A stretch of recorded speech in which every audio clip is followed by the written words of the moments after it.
বিএনপির প্রতিষ্ঠাতা ও সাবেক রাষ্ট্রপতি জিয়াউর রহমানের ৮৯তম জন্মবার্ষিকী উপলক্ষে আলোচনা সভার আয়োজন করে ডক্টর অ্যাসোসিয়েশন অব বাংলাদেশ ড্যাব। সোমবার দুপুরে ঢাকা মেডিকেল কলেজের শহীদ মিলন অডিটোরিয়ামে এই আলোচনায় অংশ নেন বিএনপির স্থায়ী কমিটির সদস্য অধ্যাপক ডাক্তার খন্দকার মোশাররফ হোসেন।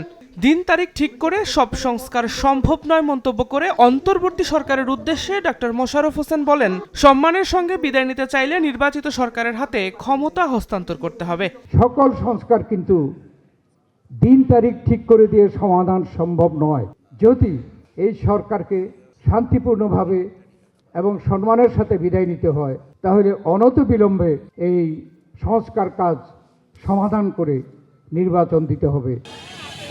এর আগে জিয়াউর রহমান ফাউন্ডেশনের উদ্যোগে ঢাকা বিশ্ববিদ্যালয়ে বৃক্ষরোপণ কর্মসূচিতে অংশ নিয়ে বিএনপির সিনিয়র যুগ্ম মহাসচিব অ্যাডভোকেট রুহুল কবির রিজভী বলেন, ভারত ফ্যাসিবাদের কেন্দ্রীয় কার্যালয় হয়ে উঠেছে, সেখান থেকে প্রতিনিয়ত ষড়যন্ত্র হচ্ছে।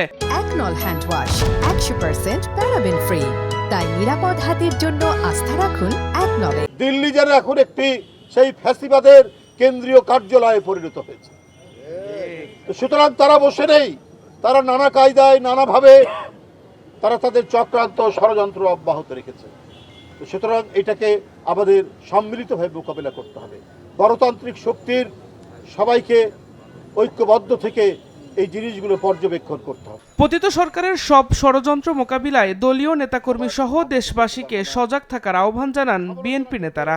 দেশ এবং রাষ্ট্র নিয়ে কথা বলবে। দিন মোহাম্মদ সাব্বির, সময় সংবাদ, ঢাকা। ফাউন্ডেশনের সাথে